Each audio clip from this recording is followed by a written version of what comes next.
Tara po, luto po tayo ng spaghetti. Repolyo at anchovy sauce lang po ang ihahalo natin. Ayan na po ang inyong bawang. Siling labuyo. Isang peraso lang po ang lalagay natin. Ayan.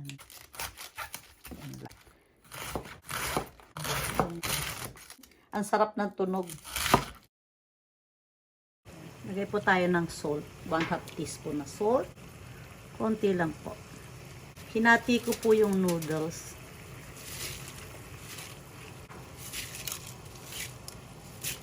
Haluin nyo po para wag magdikit-dikit.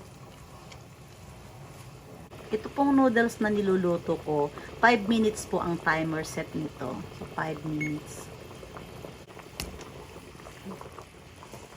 Ko lang po. Hayaan ko lang siyang maluto dyan sa loob ng 5 minutes. Magluluto na po ako ng panghalo. Bawang. Hanggat hindi pa mainit ang kawali, ilagay nyo na po yung bawang. Siling labuyo. Haluin po natin. Hindi po natin ito paabuti ng brown na bawang. Kasi po hindi masarap pagkasunog ang bawang.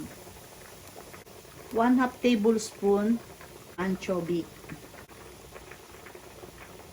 1 teaspoon chicken powder or chicken seasoning. 1/4 teaspoon paminta. Ayan. Saka po natin medyo i-medium heat. 5 minutes na po. Ayan na. Pwede na po natin isalin dito.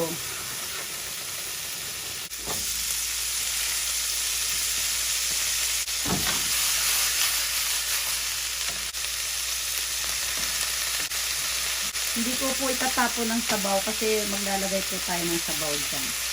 Hinaan nyo lang po ang apoy. Okay na po yan. Ang sabaw. Maglalagay po ako ng tubig. Yung pinagpakuluan po ito ng noodles. 2 takal. Ang bango.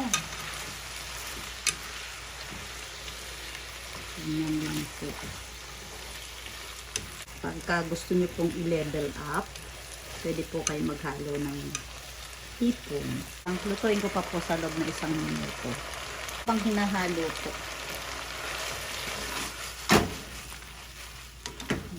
Ang sarap po nito. Kaluluto ko lang ulit kahapon.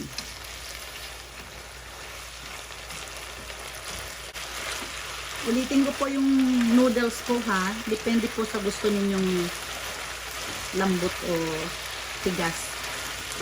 Okay na po. Ito na po yung salan. Naglalagay ako ng butter. Hindi po ako nagda-diet eh. Butter. Mga 1 tablespoon lang po yung butter. Mainit pa naman po kasi ang noodles. Kaya pwede pa pong haluin. Ganyan. So, may konti po siyang sabaw. Ayan. Eh, papalamig po yan. Masisip-sip naman niya yung ano. Pinakasabaw. Ngayon, kung matatabangan po kayo, pwede po kayo magdagdag ng asin. Pero sa akin po, tamang-tama lang yung lasa. Ayan. Ayan. Tikman ko po. Tadakimasu. Grabe. Hindi mo titigilan. Ang sarap po. Mahilig ako sa cheese. Nabusog po ako. Grabe. Thank you for watching po. Gochiso sama deshita.